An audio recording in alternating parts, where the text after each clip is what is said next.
Сайн уу? Мөнгөн Бат Эрдэнэ хоёр байна. Сайн бацгаана уу? Видео тоглоомын эрс болсон онцлог үйл явдлууд нь нээлттэй хийсэн тоглоомын талаар ярьцдаг Монголоор гейм подкаст эхлэхэд бэлэн болоод байна. За 3 сард бит хоёр алгасцсан. Тэгэхээр 4 сарын подкаст эхлэхэд бэлэн болоод байна. Тэгэхээр өнөөдөр ярилцах мэдээллүүдийнхаа төвчийг нь дурдаад хэлээ подкаст орё да тийм. Тэгье.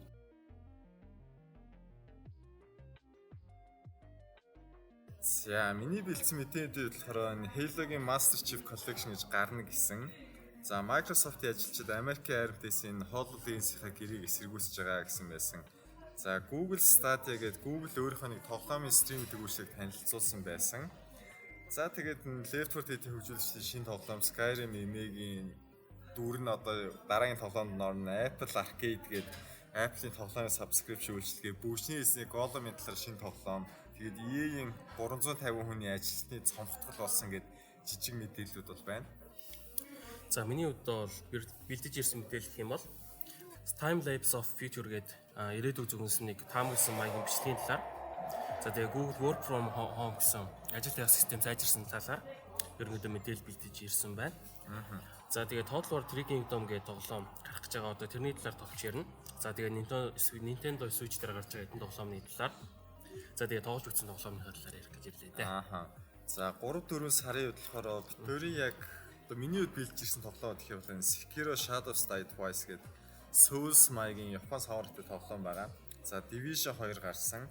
Тэгээд World War Z гэдэг нөгөө кинончуудыг номч гэдэг хамтарч тоглодог буулцаантай тоглоом. Тэгээд Days Gone гэдэг бас нэг зомбитэй тоглоом гарсан байгаа. Тэгээд Mortal Kombat 11 мэдээж гарсан. За өмнөх саруудад юу тоглосон гинэ? За 3 сард ч бол нэг юм тоглож чадсан гоо. Тэгээд 4 сараас бол нэлээд сайн тоглосон. Яг онцлог ирчээ гэх юм бол World War Z, Mortal Kombat 11-2-ыг онцлог ирчээ. За шинэ тоглоом тоглосон юм шүү. Би болохоор NBA 2K17-г My Career-ийн нэлээд явуулж үзсэн. Эхний сизоныг дуусгаад тэгээд Empire Total War Achievement-уудын орыг нэлээд суглуулсан байгаа. Тэр хоёрыг ярих гэж бодож байна.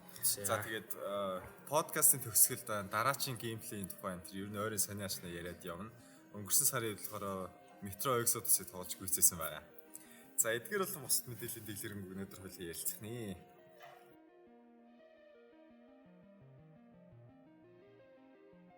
За Microsoft-ийн мэдээлэлээс эхлэе гэж бодож байна. Тэгэхээр Master Chief Collection гэж гарнаа гэд бүүн баяр болцоос ер нь бол Halo ч нь одоо Xbox платформын одоо гол авч явдаг ганц том франчайз нь байсан.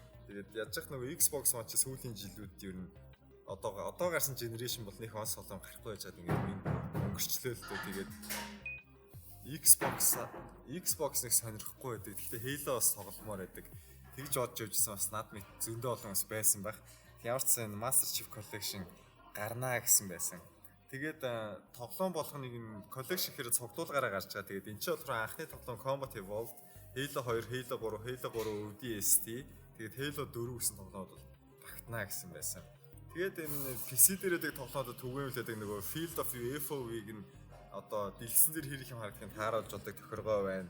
4K-г дэмжин, одоо өргөн дэлгэцийг дэмжин гэдэг. Одоо тэгэл frame rate тохируулж болно, контроллеруудаа өөрчилж болно гэх тийм юм бол байна. Тэгээд Steam дээр зарна, Windows-с одоо өөрийнх нь дэлгүүрээр зарна гэсэн байсан. Тэгээд одоо Halo-гийн нөгөө multiplayer тоглоом чи Call of Duty гэсэн хамаагүй л алдартай байсан. Тэгээд Red vs Blue тэгээд янз янз хурлуудыг нөгөө Halo-гийн тоглоом дээр хийсэн байдаг байхгүй юу. Гэхдээ нөгөө юм multiplayer олон хүмүүс тоглодог байсан ч гэсэн одоогийн байдлаар нөгөө өөр өөрсгөө серверийг бүтээж болдог хэсгийг бас шийдэг байгаа гэж бас янз янз одоо шийдэгдээгүй явжлаа юм билээ. Гэхдээ PC дээр гарна гэд аль биесны бодлоор ингээд зарлцсан одоо модулж олон трилийн ороод ирэх хүмүүс л нэлээх догдолж байгаа. За тэгээд ингээд энэ тоглоомд нь гарна гэсэн ч гэсэн Halo 5-ыг гаргана гэсэн юм бол одоохондоо байхгүй байгаа. Тэгээд тиймэрхүү мэдээллүүдийг бол хийсэн байсан. За Бат Эрдэнэ үед Halo-гийн талаар Би ч одоо ганцын л нэг PC дээр тоглож үзчихсэн юм байна. Нэг нь гэсэн үг, хоёр нь гэсэн үг. Нэг нь хит гэдгийг нь бол хэлж мэдэхгүй. Ямар ч тач бол тогложсэн. Ямар ч тач хөлөө онс руу дайраад тэгээд нэг онгоцтой нэг гариг дээр ундаг. Тийм нэг нь тэрийг бол тоглож дуусгаж үзчихсэн. Сүүлд нэг Halo Wars гэдэг компьютер дээр гарч илүү. Тэрийг нэг эхлүүлж үзээд би ч нүүн яг анх тоглосноор одоо тэр нь одоо ингээ өнгөө тавигдсан багтайг ороо харж зайлцэл тэгэл гарч ийсэн да Halo-г гэвэл ямар ч ч бол айгүй бол хүүхэлдэйн кино мөн байдаг штэ. үзчихсэн үү? Тэг үзчихсэн. Хүүхдийн үдэнд ажиг Бид нарт нь бол айгүй дуртай. Катскинууд нас айгүй гоё шүү дээ. Аха. Halo дээр бас нөгөө Metro Exodus-ын тоглолтыг хийж дуусчаа дараа нь юу тоглоно тэгээд Halo бас татаж авсан явжсан аахгүй юу. Тэгээ Combat Evolved бас нэг 2000-аад нэг жоох аргуу юм байгаа шүү дээ тийм ингээд. Тоглох байдал нь ч тэр харагдах байдал нь ч тэр. Тэгээ очсон чаар ингээд Master Chief Collection гарan гэсэн үлээ. Тэгэхээр энийг гаргахаар нас зохиол нь гоё юм чи ертөнцийн нэг сонирхолтой тоглож үзүүлнэ гэж бодоод байгаа.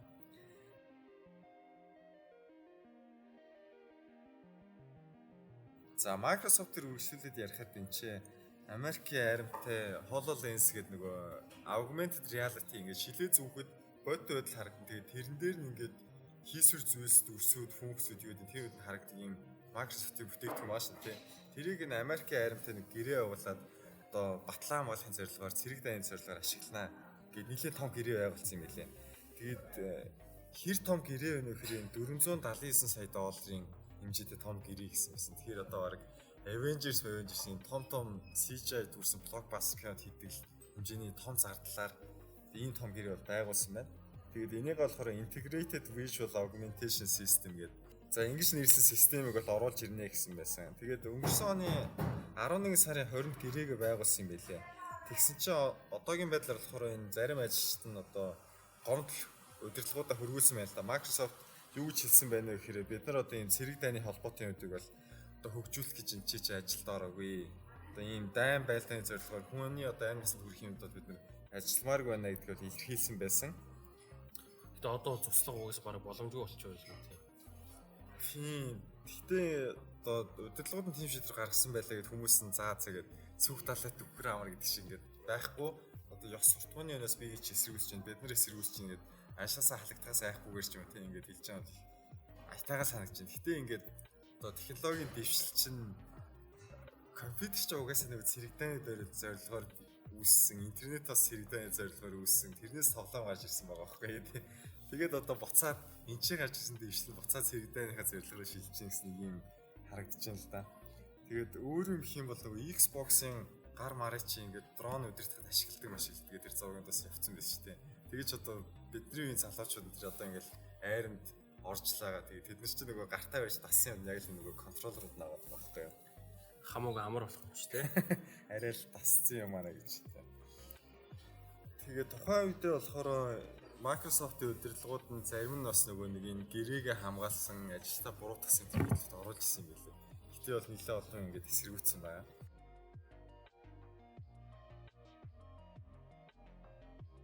Зэн Google Work from Home гэдэг өнгөрсөн жилийн 4 сард яг энэ өдөр хахад энтгэгт анх туршилтаар хийжсэн. Энэ нөө нэг ажил олгогчид болон ажил хийж байгаа хүмүүсийг дунд нь холбож өгөөд илүү уртаа ажилд оруулах зорилготой. За тэгээд энэ нь бол сайжраад ерөнхийдөө илүү олон улсад одоо түгээгдэж ерөнхийдөө Америкт бол албан ёсоор болоод гарч байгаа юм байна лээ. Одоо тэгээд юугаараа сайжирсан байх юм бол одоо хэрвээ би ажил хайж байгаа юм бол одоо нөө нэг одоо хідэн үгээр одоо фильтр дээд ажил олцдог гэсэн. Одоо 100 айл одоо барилгын туслах ажилчин гэх юм уу те. Тэгэх юм бол тийм зар гараад ирэх юм бол хүн гараад ирэн. За тэгээд тэр нууны зар нь гараад ирлээ гэж дараа дурангуу шууд Google CV одоо бүх одоо хэрэгтэй гэсэн шаардсан юмнуудыг тэр шууд Google-ийн одоо платформ ашиглаад оруулах болно. Гэхдээ компьютероос бол байхгүй. iOS бол зөвхөн Android систем дээр юм байлээ. Ерөнхийдөө тэгээд одоо 100 гаруй төрлийн хэл дээр орчуулж болно гэдгийгсэн. Гэхдээ их бүх улсад бол бас нээлттэйгөө би хийгээд үзсэн ч гарч ирэхгүй л лээ. Нэг энэ юм тэгээд ерөнхийдөө яванд бол ажил төрөл хийх бол ажил хайх бол ерөнхийдөө илүү амархан болно гэж ойлгоод байна. Google ч тэгээд янз янз сонирхолтой патентууд худалдаж аваад тэгээд жоох хийж байгаа зарим нь сайж байна. Энийг бол хаяхгүй хоо. Энийг айгүй олон нэг ажил хайдаг том компаниудтай хамтарч хийж байгаа гэсэн. Тийм тэгээд хөгжиж байгаа орнууд нь бас зах зээл байгаа бах л та. Тэгээд одоо нөгөө нэгээс ол ажил хийдэг хүмүүс зөндөө байдаг болцсон байна.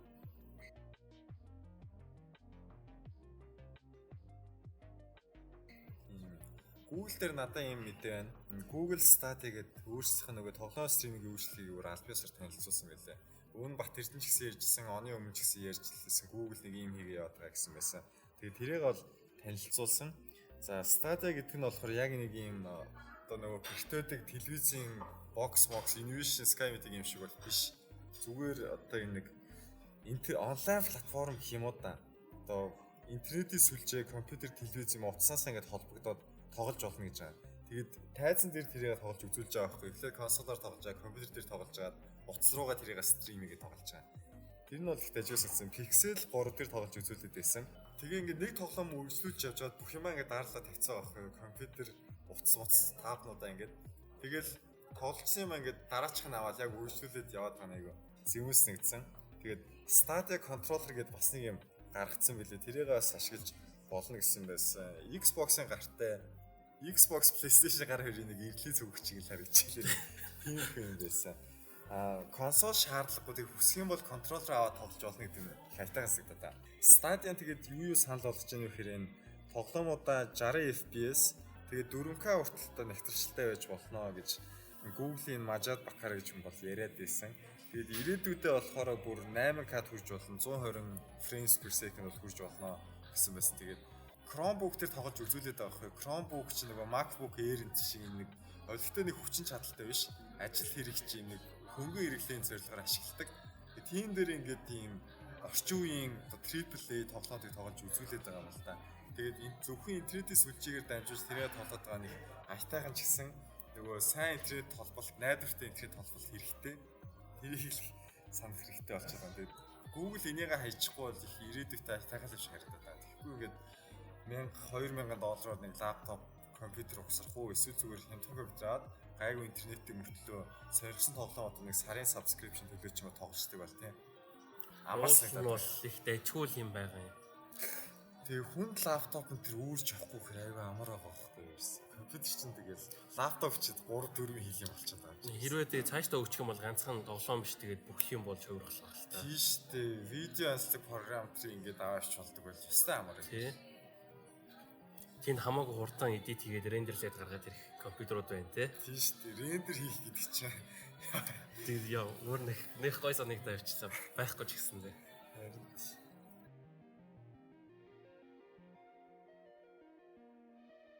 За энэ өнгөрсөн 3 сард гарсан нэг бичлэг байгаа Time Lapse of the Future гэдэг. Ерөнхийдөө одоо хүмүүс өөрсдийн мэдлэг дээрээ тулгуурлаад ирээдүг зөвөмж хийсэн бичлэг байгаа.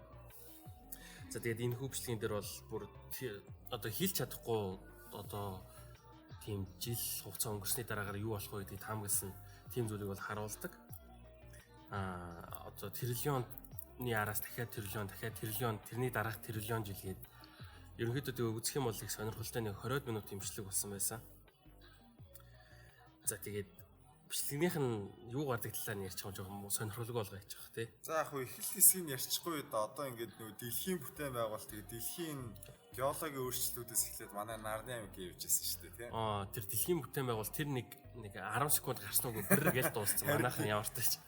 Ямар ч ингээд дэлхийн сүнж дуусаад харсан чинь нэлээд урт бичлэг нэг 5-1 орчин дээр л явчихсан. Тий, нэг манайхан ямар бүр Марс сар дээр колон байгуулах хүртэл байгуулаар мангар уртанд дууссан шүү дээ. Тэр чинь хүмүүс алга болоод дуусаад тэгээ нарнууд унтраад White Dwarf гэдэг нэг хүүтэн нар од болчихж байгаа шүү дээ. Илчээ алдаад.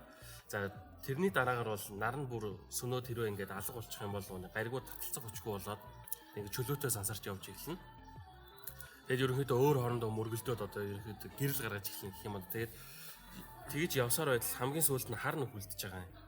Тэгээ хар нөхөн одоо тэр гаригуудын сүнсэн одоо тэр одоо сигзим ингээд сорж авсаргаад гэрэл үсгэх хамгийн сүүлд чи эрчим хүч болно гэж байна. Тэгээд тэрэн цаашаа явсаргаад хар нөхөн бас үхээд эхэлчихэж байгаа юм байна. Тийм гэж хэлээ. Сони. Хамгийн сонь тэгээд тэр сүнсэн нарнуудын дотроос хар матер гэж юм гарч ирнэ.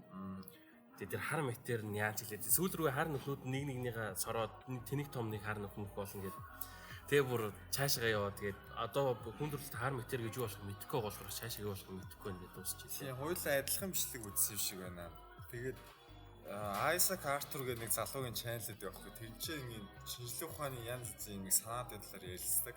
Тэгээд одоо хар нүхийг сорж эрчим хүч үүсгэх иргэншлүүдийн тухай ингээл нөгөө нарыг одоо ингэж бүхэлд нь бүрхээд одоо нөгөө нарны эрчим хүч сурлуулах шиг ингэж бүрхээд бас ийм эрчим хүч боловсруулах боломжтой технологийн тухай яриад эсвэл ухаансанаагаа ингэж компьютер руу апплод хийгээд одоо маш бага энергиэр ингэж бүхэл бүтэн ийм иргэншлийг авч явахлаар ч ийм сонирхолтой санаад ярьдаг. Тэрс нэг чсэн тэр бичлэг дээр бас ингээд гоё аялтай гоё янз янзын бичлэгтэй монтажуудаас гадна ингээд тайлбаруудыг оруулах гэсэн их таалагдсан. Гэхдээ нэг хитрхи шинжлэх ухаанч биш зүгээр ингээд 10-д настай хүүхд үзүүлсэн ч гэсэн энэ сэдвийн талаар энийг сонирхож болохоор илүү их судлахаас ийм сэтэл төрүүлэхээр гоё юм бас яваад байсан.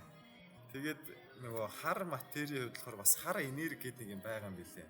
Энэ нөгөө манай галактикийн бидний харж байгаа нэг observable universe гэдэг юм тэлж байгаа юу эсвэл буцаж хөнгөж байгаа гэдэг дээр маргаантай ба. Гэхдээ тэлж байгаа гэдэг дээр нь илүү их санал яваад байгаа юм шиг үлээ. Тэгээд тэр тэлүүлээд байгаа хүчин болохоор тэр нэг хар энерги гэдэг юм шиг байгаа байхгүй. Тэгээд бидний ингэж одоо хооронд нь таталцлын үчир ингэж татж байгаа юмыг ингээд задлаад цацаа хийж хараа юу болох вэ гэж сонин ингээд саад байгаа. Тэгэж явж байгаа л тийм үз явж байгаа л ингээд гарч ирэл автобусанд суугаад хотын төв рүү орох ш нэг цаг бүглэнгүүч сонирс гэж чаач ирсэн.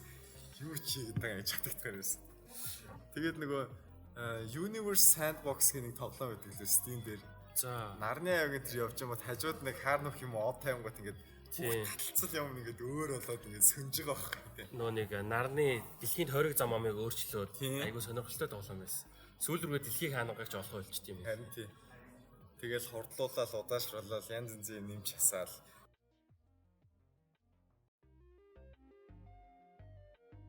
За одоо харьцангуй жижигхэн тоглоомудаа дурдаад явчихъя. Left 4 Dead тэгээд сүүлд бас Evolved гэдэг Fails нэг том мангас ангуучлагдаг нэг 4 аншаалаар тоглоомд хийгдсэн. За тэр багийнхан бол Back 4 Blood гэдэг Back 4 Blood гэдэг бас нэг хамтарч тоглодог зомбитой first person shooter дээр ажиллаж байгаа гэсэн бэлээ.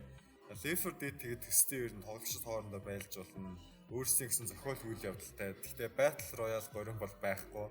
PC, Xbox, PlayStation 4 дээр гарна гэдэг юм бол зарлалсан байсан. За Skyrim эмээ гэж байдаг нөгөө YouTube-ийн нэг суугаад штэ Skyrim-ийг тоглож хөөрхөн дисплей бичлэгүүд орлоод байдаг эмээ бол байдаг. Тэгээд Elder Scrolls 6 дээр одоо тоглож болохгүй тоглоом доторх дүрээрээ бол гарнаа гэсэн байсан. Тэгээд бүр 45 мянган гарын үсгтэй хүсэлт явсан байгаа байхгүй. Тэгээд энэ эмээгийн хувьд болохоор бүр 82-тай тэгээд 90 мянган subscriberтай. Ганцхан Skyrim-ээ тоглоод ингээл хүүхдүүд дээрж иж байгаа шиг хөөрхөн хэмжлэг оруулт юм гэлээ. Бас нэг 80 тэд бас нэг тэгээ явж ял гоё л шиг санагдаад байна. Яг наадхан дээр чинь гэх юм бол нөө Skyrim-д оруулахыг санал болгох айгүй бол хүмүүс байт юм л дуу муу дуулдаг. Одоо Skyrim-ийн дуумыг айгүй гоё cover хийсэн хүмүүс ч байт юм л. Ер нь бараг тэдний ихэнхийг нь бол NPC болгож оруулах гэж хүмүүс хэлээд байгаа шүү дээ. Тийм. Elder Scrolls-ыг хараад нөгөө яг тоглоомод нэг сайн биш байсан ч гэсэн тоглоомоо тоглож байгаа хүмүүсийг анхаардаг тийм ингээл янз бүрийн мод хийх энэ тоглоом их хүмүүс ямар сонирхолтой юм чийдээс дэмжих гэдэг шалтгаан их сайшилтаас байдаг. За Apple Arcade гэдэг Apple компани өөрсдийнхээ тоглоомын subscription үйлчилгээгээ болно гэсэн байсан. Тэгээд энэ iPhone, iPad, MacBook тэгээд Apple TV-гээр дамжуулан одоо тоглоомуудыг тоглож болно гэдэг. Тоглоомуудаа ч гэсэн ерхэд нь танилцуулсан байсан. Ер нь бол Annapurna Interactive, Bossa Studios, Cartoon Network, Finji, Giant Squid, Konami, Lego, Sega, Snowman тэгээд нэлээд олон студиудыг бол зарлалсан байлээ. Тэгээд энэ студиудын нэг 100 орчим шинэ тоглоомууд бол байна гэсэн байсан. Яг нарийн ширийн нь бол яванд бол тодорхой болох байх. Гэтэ одоо зөвхөн хятад л ихэд видео тоглоомын зах зээл нь 30 тэрбум доллар гэж байгаа байхгүй юу. Тэгэхээр маш том мөнгө тэнцээ зөвхөн хятад эргэлтэд нь дэлхийд дахин ч гэсэн их том мөнгө эргэлж байгааг харж байгаа учраас Apple бас энэ салбарлаа хөл тавьж байгаа шиг байна. Дан шинэ тоглоом бол гарах юм шүү дээ. Тийм. Өөрийнхөө subscription үйлчилгээ зориулсан гэсэн байсан. За, бүгжний эзний Lord of the Rings Gollum гэдэг шинэ тоглоом гэсэн байсан. Гэхдээ энэ нь болохоор нөгөө нэг бүгжний эзчийг сонин киноныхын тоглоомуудын эрхэн тусдаа анхных нь нөгөө Tolkien-ийн бичсэн номуудын тоглоомын эрхэн тусдаа гэдэг юм лээ. Тэгээд энэ Gollum нөгөө Sméagol-ийн тоглоом болохоор тэр номнуудынхаа эрхтээр хийж байгаа юм билээ. Тэгэхээр кинон дээр гардгаас өөр бүгжний эзний бидний мэд их тоглоомоос шал тусдаа номоо илүү их бариад явна гэсэн. Би дээрээ туснаг энэ нэг Hobbit гэдэг бүгжний эзний ном дээр нь сэтүүлжсэн нэг тоглоом тоглосох нэг учир нь олдохгүй нэг амар сонин нөх. Сонин өөр тоглоом яваадсан. Тэгээд ном дээр сэтүүлжсэн тоглоом нэг жоохон сонин юм яваад шиг байдیں۔ За бидний мэд хийх тоглоомд болохоор нөгөө нэг Warner Bros Studio хариуц чидэг нөгөө киног хийсэн студио шүү дээ нэх. Тэгээд Shadow of Mordor энэ хийгээдсэн санагдаж байна. За Германы нэг Daedalic гэдэг нэг студи хийж байгаа юм билээ. Тэгээд нөгөө киноноос тусдаа гэхээр нөгөө бүгшийн эзэн дээр дүрийн бүтээсэн нөгөө Andy Serkis гэдэг одоо Мичин гаригийн бослог тоосон жүжигч байгаа шүү дээ. Тэгээд тэр үнийг ашиглах байх тэр хэрэг харамсалтай санагдаад уул нь одоо хөдөлгөөн тийм ингээд хоолой мол гэж оролцоод гоё явах байсан баг. Тэгээ нөгөө Смигол чинь сайн санаатай хоббит байж байгаа тэр бүгшинслоод ингээд хорос санаатай хоёрдугаар шин чартаа болдог. Тэгээ тоглоомын үйл явдал одоо аль дүрд нь одоо аль зан чартан зориулсан шийдвэрүүдийг гарах вэ гэдэг тийм ихэд бол байна гэсэн байсан. Энэ Daedalic студийн болохоор ер нь ерөнхийдөө нөгөө point and click дэлгэсэн дээр байгаа тийм ингэж дарж олдог, адал явдал туулдаг тийм их тоглоомд хийдэг гэсэн. Тэгэхээр энэ тоглоомын жанрт бол нийцэх баг. Гэхдээ киноноос тусдаа тэгээд нэг акшн биш тоглоод хийдэг гэсэн студийн нэг даруухан хөрхи игдүүтэй нэг жижигхэн тоглоом болох шиг харагдаж байна. За EA 350 ажилтнаа цомгтголд оруулсан байна. Ер нь бол маш их ашиг орлоготой ажиллаж байгаа гэж хөрөнгө хувьцааныхын үн үсэл хөрөнгө оруулагчдыг хөөдөг өдөр тайлангууд тавиад байгаа. Тэгээд энэ гүйцэтгэх захирал нөгөө нөхөрчийн том боссод аваад байгаа ч гэсэн ингээд одоо нөгөө ишиг эврээ урахаар эзний мөргөн идэж ингээд ажилтаа бол халсан байна л да. EA-д 9000 гаруй ажилтнтай гэж явдсан байлээ. Тэгээд энэ зөвхөн тоглоом хөгжүүлэгчдээс гадна нөгөө нэг маркетинг, арын офисын ажил, хүний нөөц тэргээл технологи модох санхүүгийн албан гэх бөө юм явж байгаа шүү дээ. Тэгээд цомгтголд оруулсан албан нь болохоор энэ маркетинг болон энэ паблишингийн одоо хилцүүдээс нэлээд олон хүмүүс хассан гэж хэлсэн. Тэгээд бас үйл ажиллагааны багаас хүмүүсийг цөөлсөн гэсэн байсан. Тэгээд дээрэс нь нэмээд Япон болон Оросынхоо салбарыг ер нь нэлээд хэмж байгаа гэсэн байсан. Тэр маркетинг паблишерс бол хасах нь аргагүй шүү дээ. Угаасаа. Одоо тэгээд тоглоомууд нь өндөр хүлээлттэй байгаа ч гэсэн тэгээд нөгөө яг тоглоом нь гарч ирэх хүмүүсийн хүлээлтэнд хүрэхгүй байгаа байхгүй. Тэгэхээр маркетинг нь муу байгаа биш тоглоом нь муу байгаа гэж харагдаад идэв. Яг нэг Battlefield сая 5 гаргаж явах чинь тийм шүү дээ. Юу лээ. Хэрвээ дургүй бол бити амаа гэд тэгээл чирч байгаа. Мэдрэмж юм. Тийм айгу сонь юм ирсэн. Тэгэхээр одоо тэр нөхдөл хаалгцсан байх гэж найдаад шүү дээ. Гэтэ одоо бас жирийн хүмүүсийн ховоргон донд явж байгаа л хэрэг харамсалтай л юм л та. Тэгээд энэ өнгөрсөн 2 сард нөгөө эхний улирлынх нь санхүүгийн тайлан гарсан юм байлээ. Тэгээд нөгөө тооцоолжсэн орлогоосоо баг гарсан. Одоо нөгөө нэг энэ босод өрсөлдөгчний тоглоомд хүчтэй байна энэ гэсэн тайлан бол гарсан гэсэн байсан. Ер нь бол нөгөө нэг ирээдүйд орж ирэх орлого санхүүгийн төлөвлөлтөө бол нэлээд таньж бага орлого орж ирэх бахаа гэж бууруулсан гэсэн байлээ. Ер нь бол жоохон уналтын байдалтай болсон мэс чи нөгөө нэг Apex Legends EA-ийн дор гарч ирээд нэлээд их ашиг орлого олоо явсан шүү дээ. Тэгээд тэр мөрнөөс хөрөнгө оруулагчтай бас тогтоож байгаа. Тэгээд тиймэрхүү төрлийн юмдыг бол хийх болов гэсэн байсан. Apex Legends дээр надад чинь дөрөөлөд тэгсэн юм бол одоо буцаа балархал юм байна. Apex Legends одоо тэгээд тоглогч нараа буцаа алдаад эхэлж байгаа шүү дээ. Айгүй бол асуудлуудаас болоод.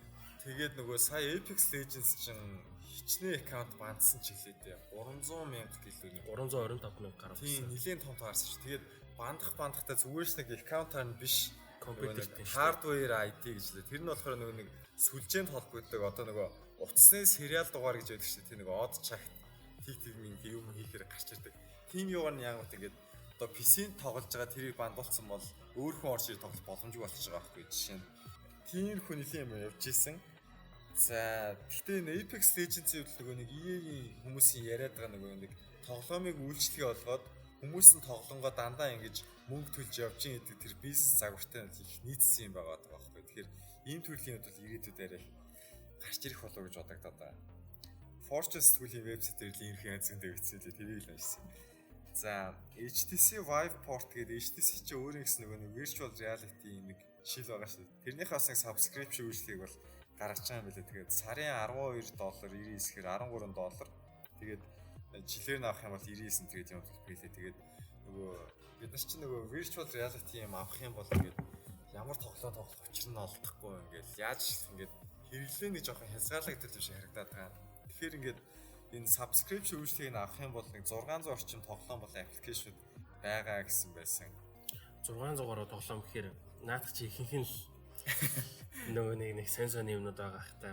Яг дунд нь Fallout ч юм уу Skyrim байх юм бол уг нь л хөгжилтэй юм байлээ. Ааха. Нүүр ам руу жом өмсрэхээр бас амар юм л тэнэг том жом өмсрэхээр бас. Чи тоглож үзсэн юм. Жомноос амар байдаг шүү дээ тэрэн дээр. Компьютер дээр бол хамгийн хөгийн моб шүү дээ тэр чи одоо. Чамд ямар VR байгаа? Гүүг хүний хард болж байна. Зөв. Тэгээд нөгөө нэг код мод лог гардаг нөгөө нэг гараараа оруулахаар ингээ юмны цаана маань ороод жоохон асуудалтай ч гэсэндээ айгүй гоё юм байлээ. Тэгээд энэ платформуд гэж ярьсанс нөгөө Epic Games-ийн одоо нэг тоглоом үйлчлэгчдэд санал болж байгаа нэг юм нь орлогынхоо арай илүү хувийг нь тоглоомыг хийж байгаа сал болгоод байгаа шүү дээ. Steam болохоор 30% нь цаашаа авчдаг. Epic Store болохоор юу лээ 12%. Тийм. Хамаагүй бага навчдаг. Тэгэхээр HTC Vive болохоор бас энэ дээр ажиллаад бид нар тоглоом хөгжүүлэгчдэд 20% өгнө гэсэн байсан. Тэгэхээр хөөрхийд. Тийм. Нэг хөөрхөн юм шиг санагдаарчлаа надад бол. Тийм. Тэгээд яалчгүй нөгөө хятадын хамгийн том компани Tencent тийм сал болгоод тэгээд дэлхийн зах зээл нь чиг хандлагатаас нөлөөлж лээд юм чи ингээд HTC Vive дээр хүртэл гарч ирж лээ л да.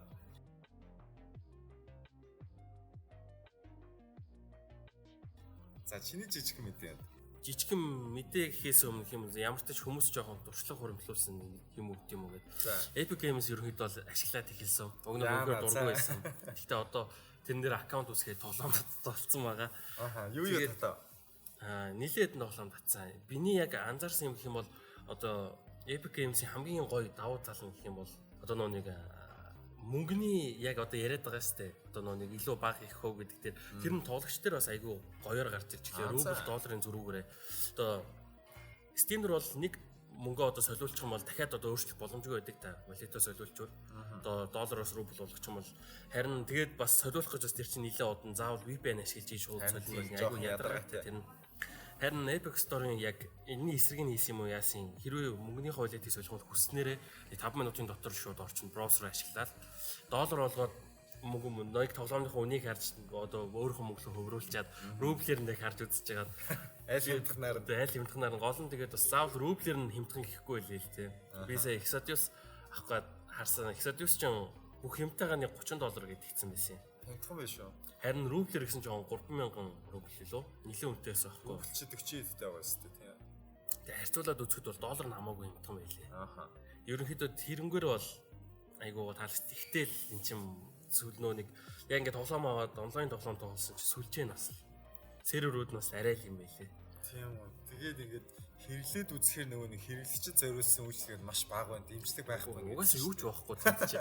Одоо хамлаа тоглож байгаа хүний тоглоод ч юм уу одоо яг осолдохгүй онлайн байгаа гэдэг нь харж болно. Тэгээд ямар ч холбоо харилцаа авахгүй ерөн зүгээр тэгээд нэг юм чи ингээд юу ч хөө ингээд зүгээр юм ганц юм унтах хортой нэг мөсөн хонгол дотор ороод тэгээд одоо тэрэн дээр одоо удаж чинь гээл бодохгүй. Нэг байр анх авахаар нэг тийм байдаг шүү дээ. Төрөөс ингээл хов ос юу ч байхгүй. Тэгээд одоо Epic Games Store хүмүүс сүүсэд байгаа гол шалтгаан нөгөө нэг хятадын коммунист наанд одоо хамаг мэдээлэл өгөх нь.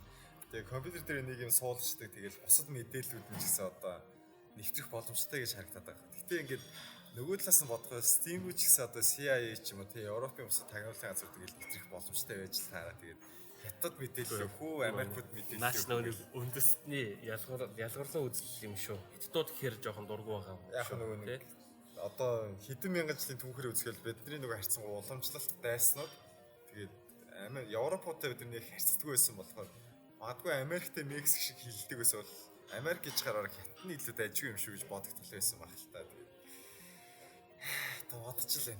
Тэгэл утас авахд хүртэл Huawei авах уу эсвэл Samsung авах уу гэж бодчихлаа юм шүү дээ. Өөр сониноос жижиг мэдээ гэх юм бол Samsung Galaxy Fold гэх сонссноо. Тийм.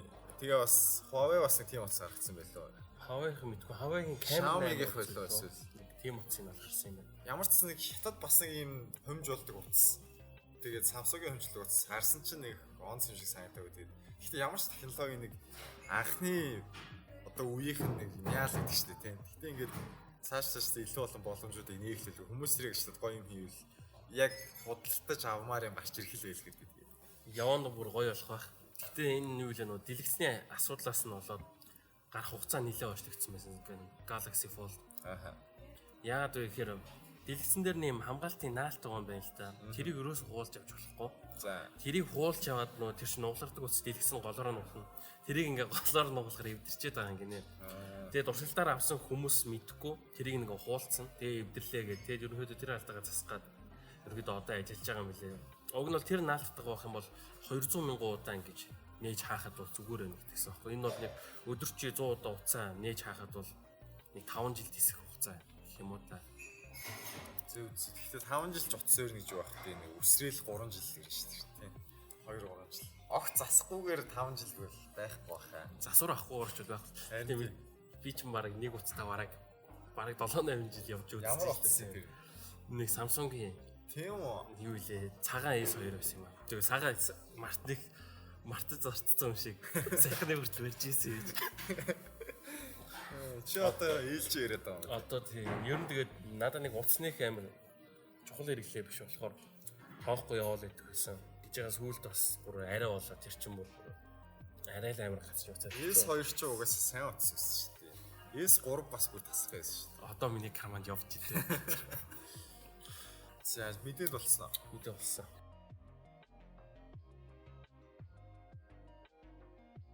За одоо нийлдээсэн тоглоомын талаар ярилцъя. 3 сарыг хуйлаа алдсан учраас зүгээр ямар тоглоонд гарсан хальт дурдчаад тэгээд үндсэн ярих тоглоомд руу орё гэж бодож байна. Devil May Cry 5 гарсан. Үнэлгээнд бол нэлээд гайгүй 10-аас 9, 10-аас 8-ны 5 гэсэн байлээ. Яг DMC суралт дуртай бол нэг урам хугалахааргүй хүлээлт төрсэн тоглоом болсон байх шиг байлээ. За Left Alive гэдэг нэг чиний яриадсан шүү дээ. Нэг том мекатай, нэг Япон маягийн том роботтой, нэг байлдаантай шүүтер маягийн тоглоом байсан. Тэрний үнэлгээд нь хааш яста муу байсан. Аимшигтай байлз. Айгуу муу тоглоом. Бичлэгүүд нь тэрийг үзсэн чинь бүр нэг амар хямдхан нэг PlayStation 1-ийн тоглоом шиг юм харагдаад шүү дээ. Баг л ирээсэн. За Tropico 6 гэдэг нэг Латин Америкийн нэг диктатур болдог нэг арлын улсыг хөгжүүлдэг юм тоглоом гарсан байсан. Steam дээр би нэг 2 3-ыг нь хальт явуулж үзсэн бас яг сураад тоглоыг бол хөгжлөл тоглоом байх шиг байлаа. За One Piece anime-ийн World Seeker гэдэг нэг open world action RPG тоглоом гарсан байлээ. Анимыг үздэг болохоор хэлж мэдэхгүй байна. Google-ийн кино шиг л харагдчих шиг байлээ. Ер нь One Piece-ийн тоглоомнууд миний хувьд таалагддаг юм аа. Айгуу балаа болцсон юм санагдаад. Нэлээд олон тоглоомтой юм аа. Нэлээд олон тоглоомтой юу лээ? Bright Hunter маань ч айгуу олон зурлаас гарч ирсэн. Оо за. За Dead or Alive 6 гэдэг тулгаантай тоглоом гарсан байгаа. За Generation Zero гэдэг нэг Скандинавын орн нэг роботуудтай байлдаад таам шиг бас нэг хамтарч тоглолдог байсан. Тэгээ нэг жоохон хоосон уйтартай тоглоом нэг тэгсэн байсан. За 4-р сарын болохоор Final Fantasy 12 Zodiac Age гэдэг RPG тоглоом гарсан байгаа. Final Fantasy сонирхтгүй болохоор ингээд гарч тэгээд өнгөрсөн. Ace Attorney Trilogy гэдэг нэг Япон анime шиг заяа нэг visual novel гэж яддаг шүү дээ. Ингээд дөрөв нар шиг текст харж ийл дараачих юм шаад шиг ингээд нөгөө шүүхийн өрөөнд хуульчаар өмгөөлөгчээр энэ төр ажиллаад байгаа байхгүй прокурор энэ төр яваад нэлийн хөгжлөлтэй тоглоом гэж яриад байна. Тэгээд тэрний HD болгосон 3 тоглоомын багссан хөлт нь худалдаа гарсан байлээ. Тоглох юмгүй болохоор энийг нэг тоглож үзье л гэж боддог. Амар хөгжлөлтэй гэж юм яриад байгаа байхгүй юу. За сонсогч. Тийм. Тэгээд Anno 1800 гээд бас нэг хот байгуулдаг симуляц маягийн тоглоом ажил дүрийн хувьсгалын үед бас нэг арлын улсын хот улсын төр хөгжүүлэлт хийж байгаа тоглоом гарсан байсан.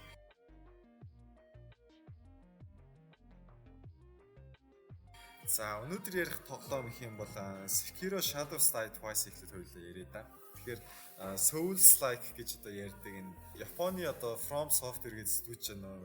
Demon Souls, Dark Souls өөрийн ер нь дандаа нэг чаленж шаардсан тоглоомнууд. Тийм одоо нөгөө хөдөлгөөнүүдэд бод шийдэг, хүчээ хуваарлдаг тийм ингээл чадвараа хөгжүүлэхдээ маш их боддог. Тэгээд одоо цөөхөн цохилтоор үхдэг, одоо их сурах, цаг зарцуулах хэрэгтэй. Төвчээртэй байх хэрэгтэй. Тийм одоо төвчээр сургадаг тийм талаа байна. За үйл явдлын болохоор за Sekiro-гийн болохоор нөгөө Японд өрнөж байгаа гэдгээр илүү хосгтой байгаа. Өмнөхөд нь болохоор нэг юм дундад зууны Европын нэг готик стилтэй байсан бол Bloodborne ч нэг харьцангуй Европ талхагаас одоо ингээд Японоор ирсэн байна.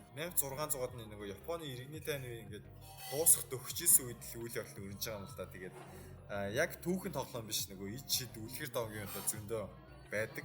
Тэгээд энэ хулгайлагдсан эзний аврах Сэжүү гэдэг нэг нинжагийн дүрээр тоглож байгаа юм билээ. Тэгээд Сэжүү болохоор эзнээ хулгайлагдсан явцсан ингээд хамгаалж байгаад хүн шархагдсан. Тэгээ нөгөө Shadow of Mordor шиг ингээд нэг хагас хүртэл маягтай эргэж ирээд тэгээ эзнийхээс явж байгаа шиг үлээ. Тэгээ нэг өрөөсөн гарын нэг өөр юмар солилцсон байсан гэдэг. Тийм үү байлээ. Тэгээд Souls маягийн тоглоод харсан бол ерөөдөө төсөөлөж байгаа юм ингээл бултаал ардаас нэм хожоосон цохиол тийм ингээд комбо хөдөлгөөд хийж мэгээд комбосон сутаж бохдаг тийм их хөдөл байсан. Гэхдээ бусаасаа ялгаа нэх юм бол илүү хурдтай харагдаж илээ. За тэгээд сайн талуудын болохоор энэ боссууд гэлтгүүн жирийн цэргүүд нь хүртэл устгахад их кайфтай. Ер нь бол нэг амархан алчгааргүй нөхцөл харагдаад тах шиг байлээ. Би наадах тоглож үзсэн. За. Гэтэ нэх удаан бол явуулж чадаагүй. Яг би нөө Нью-Йорк тоглож дуусаад би Японы юм дайгуу дуртай наадах чарчаа. Би нэг заавал тоглоно гэж тоглосон. цэрэг мэрэг алах нь бол айгүй гой хөдөлгөөнүүд хийн яг мобууд алах бол айгүй амархан. Нэг хэцүү ш. Гол нь яг ингээд тоглоомны дундуур гардаг нэг жижигхэн боссууд, том боссууд бол үнэхээр хэцүү. Тэрэн дээр бараг хитэн 100 ч өгч болохоор айгүй хэцүү юм байлээ. Тэгээд юу вэ нөө контроллероор тоглосон эсвэл контроллер маус. Keyboard mouse-оор тоглохгүй. Ер нь Dark Souls-ын тоглоомнуудыг keyboard-оор бол үнэхээр бүтэхгүй. Контроллер л явах. Өмнөх Souls-уудыг тоглож исэн бол хэрэг санагдсан байна. Өмнөхүүдийг бодох юм бол яг үнийг л хүмүүс одоо ингээл өмнөхөө Dark Souls-ыг бодсвол хэцүү байна энэ төр гэл тэгээд байгаа шүү дээ. Миний хувьд бол аль аль нь хэцүү л байсан л та. Гэтэ яалч Японд яг гоё тэгж өрнөж байгаа болохоор л ингээл илүү гоё санагдсан л та. Ингээд орчин ч бас яг өрнөц идэг шүү дээ. Тийм, Нёо ч өөрөө яаж яах нэг юм нөө буу муутай болцсон үед гардаг. Далаач малаач гардаг болохоор Нёогоос бол хамаагүй гоё илүү Япон тал руу гоё санагдсан. Ер нь бол тэгээд бас нэлийн төвчээртэй хүн байж, чадвартай хүн байж л болно. Гэхдээ нэг үлээ нэг залуу илээ. Бүр ингээд бүх ачивментийг аваад платинум болгосон гэдэг. Тэгээд тэр залууд ч үлээ Patreon-оор donation хүмүүс илгээн гэдэг нилээд нөрөг цуглараа тэр залууд өгсөн гэдэг хэлжээс. Тэгээд сайн тоглодог хүмүүс юм шлээ яг нэг супер баатрын кино үзэж байгаа шиг харагдаж шүү дээ. Амар төгс болтаал чадвараа яг зөв үед нь ашиглаж ашиглаад ирсэн. За ерөнхийдөө болохоор их дажгүй үнэлгээтэй байлээ. 10-аас 9, 10-аас 10, 100-аас 90, 5-аас 4.5 тэгээд сайн авсан байсан яг. Souls маягийн тоглоом сонирхдаг бол эсвэл Япон эстетик дуртай бол тоглож болох нэ.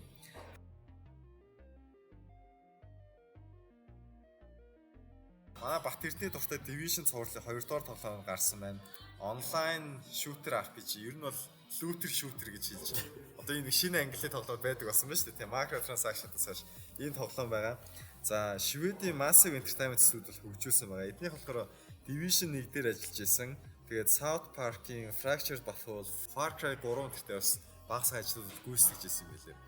За үйл явдлыг болохоор Division 1-тэй баг ойролцоо өрнөж байгаа. Вашингтон хотод ихтэй өрнөж байгаа.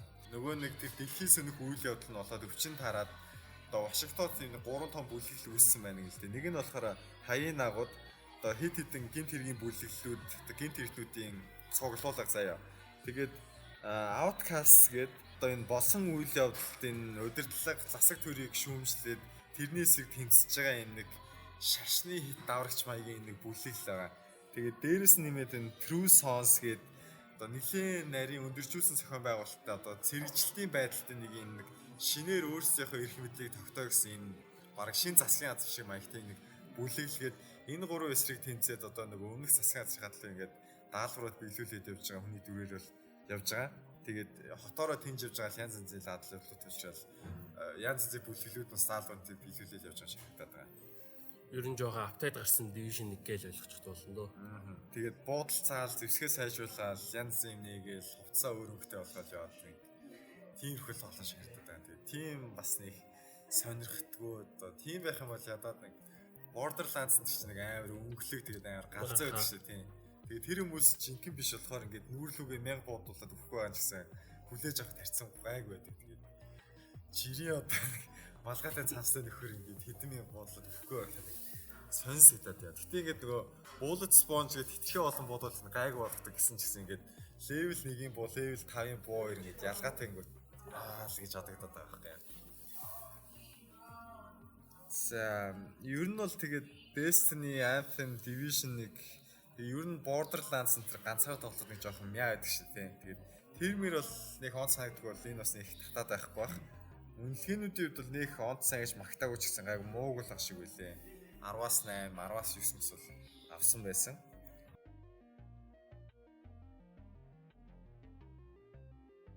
Энэ сард нээлттэйсэнс World War Z гэдэг хамтарч байлдаг одоо third person одоо мөрнийх нь араас нь харж байлдаг юм шүүдэр тоглоом байлаа. World War Z чинь ном нь бол надад амар таалагдав. Кино нь бол номоо бол ер нь нэлийн балалсан шал мяа байсан. Хүлээлт нь бол хүрээгүй. Гэхдээ кинон дээрээ сэтүүлжсэн тоглоом байсан. Нөгөө кинон дээр ингээд зомбидны нэг цунами энтерчгэл ингээд орж ирдэг шүү дээ. Яг тийм юу бол ингээд гарч илээ. Тэгээд яаж хүмүүсийн эсрэг байлаа гэж үнэхээр бодож байгаа юм. Наад хэсгүүд нь бүр хамгийн гоё. Энэ тоглоомыг тоглох ганц шалтгаан нь барыг. Тийм болчихоо. Одоо технологийн сайжирсан харагдаад байгаа юм л та ингээд. Өмнө нь бол нэгдүгээр тийм олон зомби тэгж хараад тэгж байлдаа тийм тесэр дэлбэрт болж хэлж бодогддог байсан шүү дээ. Тэр нь бол гоё харагдчихлээ. Гэхдээ бас нөгөө энэ division дээр ирдэг шиг ингээл янз янзын зэвсэг чадваруудаа сайжруулах ямар классын дүрээс олж бас хамаарат ингээд ямар нэг тодорхой чадваруудаа сайжруулаад явах, ашигладаг буугаа сайжруулаад явах гэх тийм үед бол зөндөө харагдчихсэн. Тэгээд үйл явдлын хувьд болохоор энэ чи нөгөө World War C-ийн зоомод нь гарч ирсэн үеэр энэ Америк, Орос, Япон тэгээд Израильд амьд үлдэх гэж тэмцэж явж байгаа. Хоорондоо нэг хамааралтай биш дөрүүд гарна гэсэн байсан. За энийг болохоор Saber Interactive гэдэг Америксууд хийж байгаа юм лээ. NBA Playgrounds гэдэг сагсаа тоглооны 1-2 тэгээд Halo Online, Halo Master Chief дээр бас нэг жижиг сажиг ажил хийжсэн. Тэгээд Inversion гэдэг нэг татхууч өөрчлөлтөд нэг тоглоом байдаг юм аа. Тэрийг хийжсэн. Тэгээд God Mode гэдэг бас нэг юм class based shooter-ыг бас хийжсэн юм байна. Тэгэхээр өмнөх туршлагууд нь бол энэ тоглоом бол нэлийн орсон байх. Тэгээд даалгаврууд нь хийгээд дуусчихсан нэг дахин тоглоод байх юм байхгүй зүгээр шин чадварууд нээх ч юм уу тиймэрхүү юм жилээ. Тэгээд Left 4 Dead дээр тоглохыг тэгж өөдөд байгаа шиг санагддаг мөртлөө ингээд заавал ямар нэг юм сайжруулах нийлүүлэнгүүд юм нэг ажил шиг болчиход байгаа юм л да. Тэгээд зүгээр Left 4 Dead зүгээр нэг хөвгөлтийг л тоглодог шүү дээ. Тийм байсан. За үнэлгээнүүдийн болохоор ерөөхдөө нэг 10 ононоос нэг 6-аас 8-ийн хооронд 100-аас нэг 70% мөвтэй авсан байлээ. Зүгээр нэг зомбитой шүүтер дуртай найзуудтай тоглоё гэж бодож байгаа бол яг байж болохоор бөөн зомбид гарч ирдэг л нэг гол сонирхолтой тал наах шиг байлаа.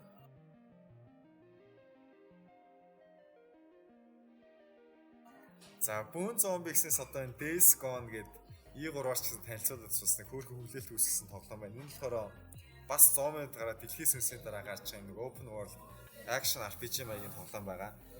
Sony Interactive Entertainment Band Studio гэдэг Америкийн нэг салбар хийсэн байлээ. Өмнө нь болохоор Uncharted цувралын PlayStation Vita-гийн хөлбөрөд хийжсэн. Тэгээд Siphon Filter гэдэг нэг tactical shooter маягийн тоглоом нэлээд олон ангитай тэднийг хийжсэн байсан. Тэгээд эхнэрээ хайж байгаа нэг юм байкер залуугийн талаар юм байлээ. Шивээс мөвээс ингээл моцикл цэцэглэтэй. Тэгээд нөгөө задгаа ирс яваад ингээл амьд үлцэн хүмүүс туслаад энэ тэнд очиж юмнуудаа сайжруулах, моцикл дээр сайжруулж байгаа байхгүй яа. Тэр мөрөнд таалцсан тэгэл моциклтэй явж байгаа нөгөө банкнд бензин энтри олж игээд тийм их юмд бол биелээ. Тэгээд зомтой байлтан нөгөө дээрэмч цэнтертэй байлтан тэгэл даалгавар биелэх нэхнэрээ хайна гэд. Зохиол нь бол нэг жоох удаан эхэлдэг гэсэн байсан. Тэгээд нээлттэй хийх гэж байгаа нэг хойшлуулад байсан шүү дээ тэр чинь. Бичлэг энтрийн үзээд ревюуд нь хараад тахл яг энэ AAA одоо энэ үеийн хамгийн шилдэг тоглолтод нэг гэхээр л харагдахгүй байх шиг байлээ. Нэг л юм дотоо гэх юм уу та тий одоо консол дээр тоглоход бол график нь таарах нөгөө фрейм рейт энэ нь бол унаадаа нэгсэн байсан. Тэгээд дээрс нэг open world тоглоод чинь ингээд явж гингут гинт ингээд юмнууд зам дээр гарч ирдэг шүү дээ. Тиймнүүд бол байна гэсэн байсан. Тэгээд зохиол нь бол эхлэх гэж сонирхолтой болох чинь нэлээд удадгаа гэсэн байсан. Тэгээд нөгөө E3-ын демог нь үзэж байхад бол ингээд бас л ингээд усны төрөлх шиг бөөн завд ингээд буудаал цухтаал явсан ингээд яг тоглолтын бичлэгийг үзсэн чинь болохоор хөдөлгөөнд нь нэлээд жоохон хөшүүн модон ингээд цахиулаа зогсчдаг ч юм уу тиймэрхүүд бол нэлээ харагдаад илээ. Тэгээд үнэлгээнүүд нь ч гэсэн энийгээ дагаад бол ерөнхийдөө дундаж байсан. Бас нэг 10-оноос нэг 6-аас 8, нэг 100-аас нэг 70% таж авт юм нэг жоох уурам хугалсан тоглоом байлаа.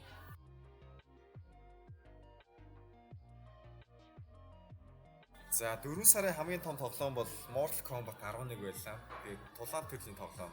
Америкийн Netherrealm Studios гэж хийсэн байсан юм. 11 оноос хойш гараад байгаа Mortal Kombat-ийн тоглоомуудыг нь хийгээд байгаа. Тэгээд Injustice 1-2-ыг хувилгын хийчих туршлагатай сайн студи байгаа. Тэгээд ер нь бол сайн болсон байна гэж хэлээ. Зохиолын хувьд болохоор Mortal Kombat X буюу Mortal Kombat 10-ын үргэлжлэл гэсэн байсан. Шинэ хуучин дөрүүд бол гарна. Цаг хугацааны аялал тэмлэн чухал болж орж ирнэ. Тэгэхээр нэг дүрийн нэг хоёр өөр хөвлөрөнд гарч ирнэ. Сонирхолтой байна гэсэн байсан. За тулаан дээр нь болохоор энэ хамгаалалт тогтолгоо, шинэ хөдөлгөөн тэгээд дайсахаа комбог тасалж болдог хөдөлгөөн гэж оруулсан байлээ. Тэгээд fatality нөгөө critical blow, crash blow гэдэг яг цогцолт нь орчих юм бол их цогцолт яадаг эсвэл нэмэлт анимашн үзүүлдэг тийм юм. Дажгаар гэдээс тэгээд Mortal Kombat тоглохгүй байсан ч гэсэн зүгээр fatality-г тийм үзэхэд амар зугаатай байдаг шүү дээ. За миний хувьд бол нээлттэй хийж байгаа тоглоомнуудаас бол Total War Three Kingdom-ыг ярих одоо энэ сар бол яг нээлттэй их юм лээ 5 сар дараа сарын 5 сарын 23-нд одоо мэдээж Creative Assembly бол хийж байгаа Total War-ын бүх зурлыг хийсэн. За тэгээд энэний үйл явдал юм бол нэг Com Nera гэж байдаг да. Тийм одоо нийтийн хоол. Тэр үед л одоо нэг хиттийг нэгтгэхээр явж байгаа. Одоо хиттийг нэгтгэх талаар л гарах юм байлээ. Хиттийн 3 улсын үе гэсэн байлээ. Тэгээд бас сонирхоод үзсэн нэг газар нутгийн хит дээр юм чинь бол манай монголчуудаас бас нэг нэр мөр нөөцлөлтөд ороод ирж гинөө гэдгсэн чинь яг одоо яг мапын яг бүрэн мэдэхгүй ч гэсэн яг нэг Монгол нэг жижигхэн аймаг шиг юм байх хувьд бол байх шиг байсан. Тийм хойд хэсэг дээр нь байж л ах л та. Тэгээд нөгөө нэг Алтан улс энтри чинь нөгөө Чингис хаанаас нэг нэлээд хэдэн үеийн өмнө суурьшмал болсон бас нүүдэлж хүмүүс гэдэг юм билээ шүү дээ. Тэгэхээр яг Монгол биш ч гэсэн нөгөө монголчиг төсөө нүүдэлж хүмүүс бол гарч таарна л та. За тэгээд энэ дээр юу вэ? Хамгийн нэг сонирхолтой юм бол дахин давтагдсан шүү. Unique character-ууд гэж байгаа юм байна. 35-аас нэг 40 тийм хүн. За эдгээр нь яадаг гэх юм бол эдгээр нь тулааны үеэр бол өөртөө одоо шинэ юм unique юм-ыг аваад тэгээд тэр чигээр үлдээж цаашаа явдаг. Одоо жишээ нь юу вэ гэх юм бол одоо нэг жанчин ч юм уу тулаанд тулж байгаа цусны гүг явах юм бол одоо нүдэн сохорчдаг ч юм уу тий. Тэр нь ингээд анимашнаар цаашлаа үргэлжлээ яваа тэгээд. Тэгээд цаашдаа нүдэн сохорч ингээд тэр ингээд бант зүүцсэн. Тиймэрхүү нэг unique character-ууд бол байгаа гэдэг чинь тэд нар нь айгаа сонирхолтой юм байлээ. Ер нь нэг ийм иймэрхүү юм байна да.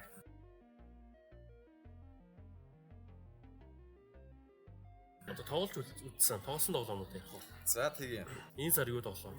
За миний бодлохоор нөгөө Metro Exodus хийж явах явцдаас болохоор нэг их зав байгаагүй л дээ.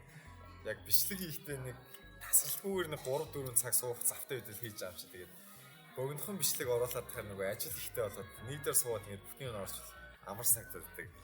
Тэгээд арай баг зав гарах үед нь NBA 2K17 тоглоо яваадсан. 2K11 анх тоглоод my career нэг дажгүйсэн гэдэг зах ингээд 3-аас шидэл оруулах мэдрэмж бол гоё штэ тэ ингээд тэрийг нь садсан байж хаад тогломоор санагдаад аль 2K-ны ер нь гайгүй гэж үзсэн чинь сүүлийн үеийн 2K-ууд энэ micro transaction-ууд тэгээд нэг заавал юм худалдаж авч иж чадвараа илүү хурдан сайжруулах болсон юм бүр хитрхи болсон байна. 2K 16 17 бол гайгүй гэж ихээр арай шинэ гээд 17-ыг тоглож үзсэн. Тэгээд press гэдэг одоо ерөнхийлөгчч нэг өөрийгөө очилдаг нэг залуугийн талаар үйл явдал гарч авах. Тэгээд Justice Young гэдэг бас нэг залуутай танилцаад хамтдаа одоо тоглож байгаа талаар ингээд чадварууд нь сайжруулаад level нэлээ ахиа авчихаар ингээд тэр хоёрыг хойлогын зэрэг өдөртөд янз янз гоё комбинацууд хийж тоглож болдог. Тийм байлээ. Тэгээд тэрийг би арай ашиглаж чадаагүй нөгөө keyboard mouse-аар тоглолтог юм чи болохоор тэрүүгээрээ тоглоод байхаар бас жоохон хязгаарлагдмал байгаад байдаг л та. Том биетэй 3-аас шиддэг нэг Nowitzki шиг ч юм уу тийм тэр хөдөлгөөгээд одоо баг нэлийн universal тоглолт хийгээд явхад бол 100-аатай байсан. Chicago Bulls драфтаар орж ирээд нэг сизнийх нь бүх тоглолтуудын тоож гүйцээгээ тэгээд плей-оффто ялаад тэгээд хоёр дахь сизнийхаа нэг ихний хагас хүртэл явуулаад заа нэг шинэ юм байх юм нэг тэгэхэд нь бол устгасан. Зохиол нь бол ингээд анх нөгөө орж ирээл драфтаар хамт орж ирсэн найзууд нь зарим тэнцэхгүй гараал явчихсан тийм ингээд багийнхантайгаа танилцах эсвэл ингээл найз захинтай болох юм яаж харилцаагаа зохицуулах вэ тэгээд хийхд бол байдаг. Тэгээд дээрэс нь нөгөө сагшны амьдрал талаас нөгөө хизээ багийнхантайгаа бэлтгэл хийх үү эсвэл бэлтгэлээ чадвараа сайжруулах уу эсвэл хүмүүстэй уулзаж юм фэнүүдтэй зориулсан үйл ажиллагаанд оролцох гэдэг юм бол байсан. Тэгэл нөгөө янз янзын нөгөө алхтад харьцсан юм ингээд Shaquille O'Neal ч юм уу те Kobe эсвэл LeBron James ингээд мессеж тэгээ уулзах гэдэг л бэлтгэлээ таслаад тэднэртэй уулзаад тэгээд ивент хийх юм бат хойсныг чаарч тийм байсан. Тоглоом дээр бүр яг уулзсан гэж юу? Гүү зүгээр хамт зураг авахуулаад нэг Twitter-ээр орж ийлээ асуу. Тэгэхээр ингээд дуу оруулсан хэсгүүд энэ төр бол байсан л да. Тэгээд сакс энэ төр нөгөө 10 жил төгсөөс спортыг үзэхээ байц болохоор ингээд хүмүүсийн шин комментар ингээд нөгөө спортын тайлбарч ингээд NBA хандлагын тэр тохиолдол бас харьцангуй шинэ мэдээлэл авах сонирхолтой юм байна. Тэр нь бол их таалсан. Тэгээд 11-ээс хойш энэ 17-ыг тоглосон ч бас таньдаг тоглолч бол нэлээд болоорой байхгүй болсон байлээ. Хууччууд бараг алуулсан доо. Харин тийм л байлээ. Тэгээд 2K таалагддаг болохоор нэг 5 6 жилийн нэг ангийн тоглоод байхдаа л нэг юм мэдээлэл аваад яваад байна шүү дээ. Тэрхий хоцрогдчихгүй байх шиг нэг яваад байх болно шүү дээ. Тэгээ хүмүүс болохоор нөгөө тамирчлагын дундад чадрыг оноогоор үзүүлдэг байхгүй нөгөө үзүүлэлтүүд нь одоо 3-аас шидэх, 2-оос шидэх, цагрын дээр довтлох хамгаалалт дамжуулалт гэл ингээд 100%-аас ингээд үзүүлэлтүүд байх ингээд сайжруулах гэсэн ингээд тэр дунд чинь өсөө явдаг. Миний чадвар нэг 75% орчим болсон баха. Тэгээд хүмүүс бүр 95% болсон толгонд тэгээд явуулдаг юм байлээ. Тэгээд надад бол техник сонирхол байг болохоор хэсгээд орхисон. Эхэндээ болохоор сайн мэдэхгүйс болохоор тоглолтыг нь бүтэн уртаар нь явуулсан ингээд 12 минуттай раундаар 4 үе тоглохч бүтэн цаг тоглож байгаа юм чинь. Сүүлрүүг нэлээд гайгүй болоо тэгээд чадвар мадраа сайжруулах тэрийг тоглохоос салахгүй өрөөл бүр 5 минутын уртаагаар тоглоод ялхан тооцоо болж байгаа гүйлгэж мүлээ тэгээ явдаг бас. Бас тэгж болт юм уу тий? Тэгж болт юм л ингээд хасчих юм бол гүйлгэж болдог. Тэгээд тэр үе дээрээ авсан нөгөө нэг XP-н орчих болдог болохоор заавал гүйцэх гэдэг шаардлага байхгүй. Тэр нь ястаа амар. Амар л юм ээ. Тэгээд би яг нөгөө нэг дундаас нарай амархнаас нь яваадсан байхаа. Арай нэг дундаж юм уу тэрнээс ээж тавьж байгаа зүгээр мяарч байгаа ч ингээл амархан ядраал, бөвгөө алдаал, огт орж борохгүй байсан. Хэцүү үлээ.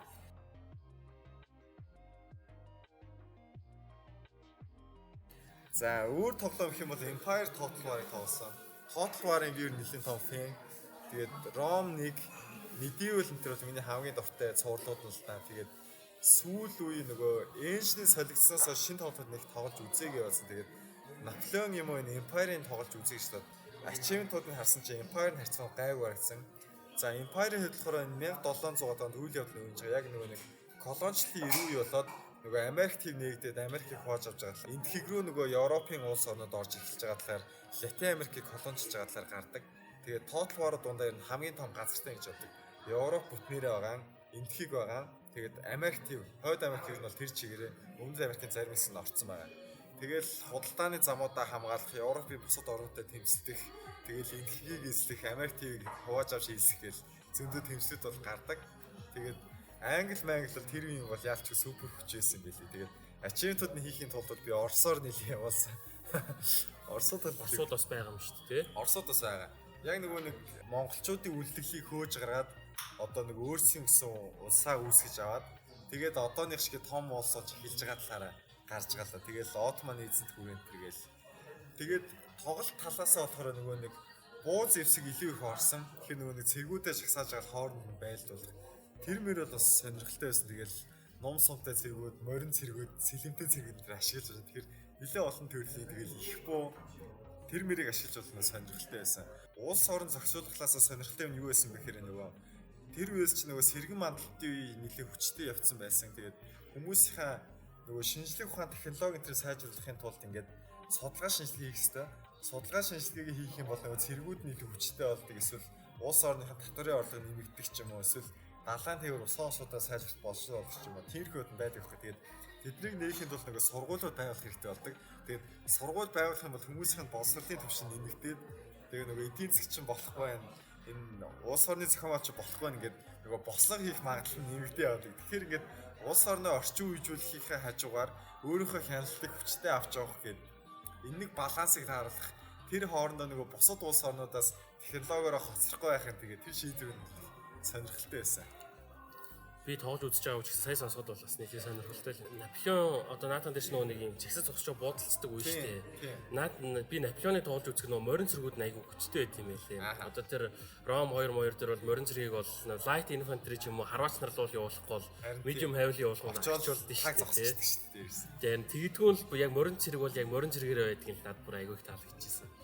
Тэгээд Empire-ийн болохоор бас хамгийн шилдэг гэж яригддгүү тэгээд Darth mode гэдэг маш алдартай мод гэдэг юм лээ. Энэ нь болохоор тоглоом дотор хөгжмөөс наавхуулаад нэгжүүдийнх нь үзүүлэлтийг их сайжруулсан. Тэгээд бууных нь онцыг нь ойрын зайс маш хүчтэй болгоод холын зайс онч нь муу болгоод даймж нь муу болгоцсон. Тэнгүүтээ ном сумтай мөртлөө сэлбэнтэй цэгүүд илүү хүчтэй болсон байдаг ч юм ба тийм. Тэр мөр нь бол илүү сайн болгоод илүү их тоглоом сайжруулсан модуудыг нэг гэж ярьд юм дээ. Тэгээд achievement-ууд нь баг нэлийн тоглоод гүйцэтсэн байгаа. Multiplayer achievement-ууд байсан жоох ядаргаатай байсан. Гэхдээ компьютер эсрэг тоглолт хийж болтон таалагдсан. Гэхдээ яг ингээд заавал нэг хүний эсрэг тоглох нэг ганц хоёр achievement авах нөгөө нэг rank тоглох хэрэгтэй. Тэгээд баг 7 хоног ингээд орох болгонда quick match хайгаал үзээс огт байдгүй. Чин гараад баг 1000 жил тоглох зэрэг баг байхгүй юм чам. Тэгээ яасан чин сансруу нэг өдөр өстө Аз улсны хүнтэй таарад тоглоод хэдэн achievement нэгэл баярлалаа. Чи хаанах вэ гэж танилцсан чинь Казахстан залуутай танилцсан. Тэгээ бөөм баяр бас нэг тийм гоё дуурсан л болсон.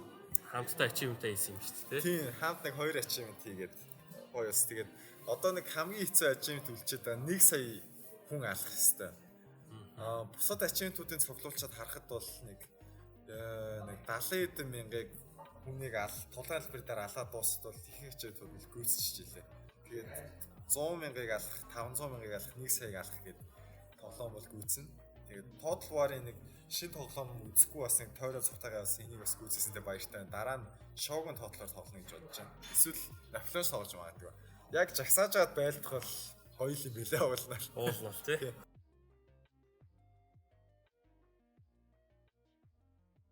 За манай Бат Эрдэнэ яд.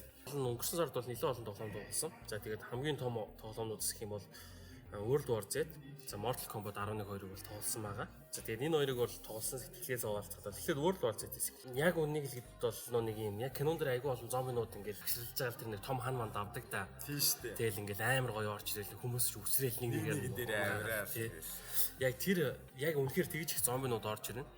За тэгээд тэдний тэр үүсгэж байгаа хан за тэгээд ханаар авирж яхад нь одоо хичнээн сумаар буудаад ингээд устгаж чадахгүй. За тэгээд арайчууд илбэслэлж бууцраад устгах мэдрэмж бол үнэхээр янзтай. Тэгээ одоо тэр чин бүр нэг давлгаагаар л ихэд нэг 5-600 зомби ингээд орж ирж байгаа байхгүй. Тийм үү. Ингээд давлгаагаар л ингээд унд унаад амар юм орж ирсэн гүүгээд гээд хэрвээ яг үнэхээр яг ингээд сум умаа гамнаад маш зүйл хэрэглэхгүй бол difficult нь их бах юм бол дорхны арчвал бүр ингээд барахааргүй их зомбинууд ингээд талаар нэг тараад тэгээд нэг бас айжсэн юм одоо тийм олон зомби гараад ирж байгаа FPS амар унах байх гэж айжсэн. Харин тийм. Тэгэхээр ямар ч тийм асуудал байхгүй лээ бүр амар сайн optimization хийсэн. Тэгээ угаасаа аргагүй зомбинууд нэг харахад ингээд нэг зомби болсон хүмүүртлээ ингээд жоохон тулаад харах юм бол нэг жоохон гөлийсэн гаргадаг байхгүй тий. Нэг илүү дотоо нэг юм байхгүй. Гэхдээ яг тийм зомбинууд гоё. Гэхдээ ганцаараа удаан тоглох юм бол нойр хүрнэ. Би бас ганцаараа тоглож унтах шахсан. Удалдаж авсан юм. Би удалдаж аваагүй л нөө Monberry гэдэг YouTube ажиллуулдаг залуу. Мэйл өвцсөн чинь тэр 4K ч үлээ 2K өгсөн гэдэг. Тэгээ нэг нь надад өгсөн. Бас Grimix бас нэлээд хэдэн K өгсөн гэдэг. Тэр нь тэгээд ерөнхийдөө хамгийн их софтой хүмүүс нь бичиж K аваад бусдуудаа тарааж хамтдаа тоглосон байхгүй. Гоё л юм тий.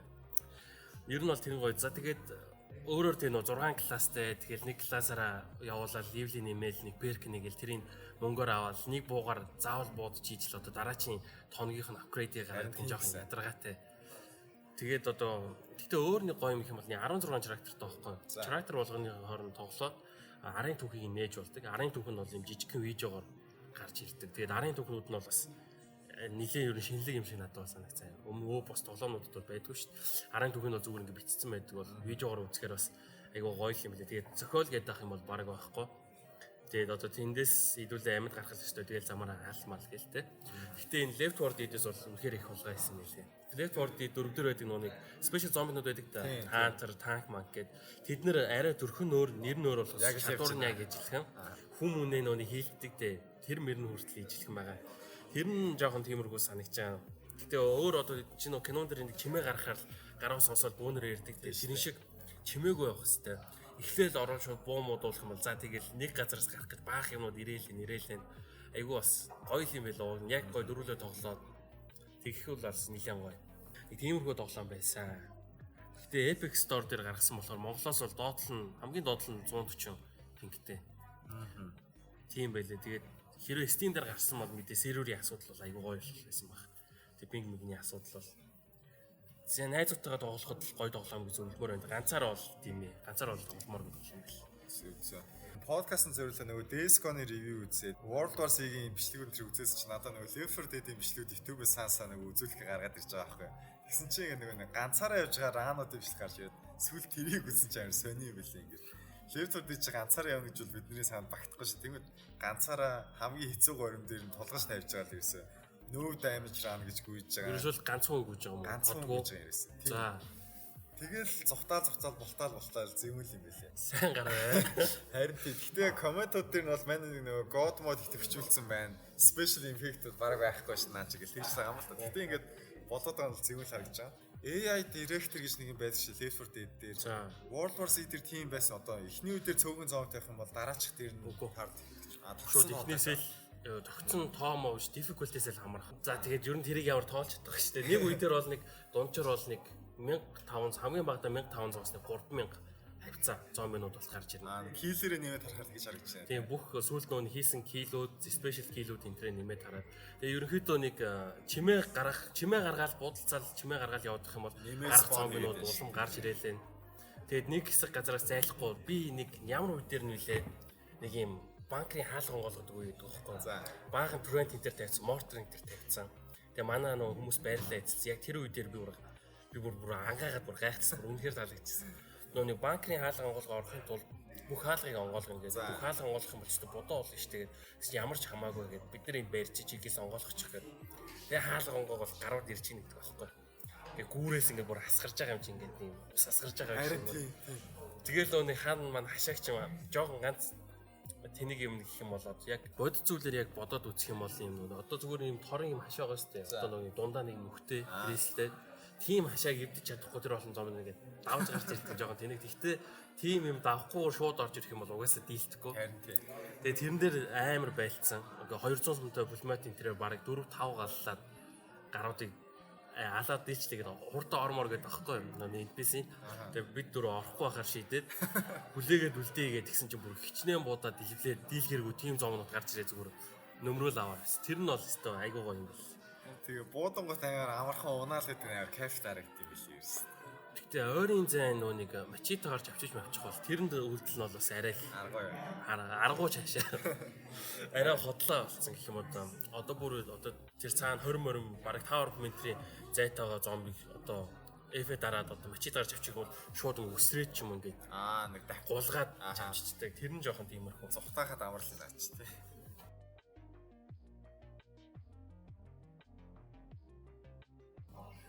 За тэгээд дараагийн тоглоом бол Mortal Kombat 11. Энийг бол нэлээд хүлээлээ. Тэгээд тоглоод үзсэн.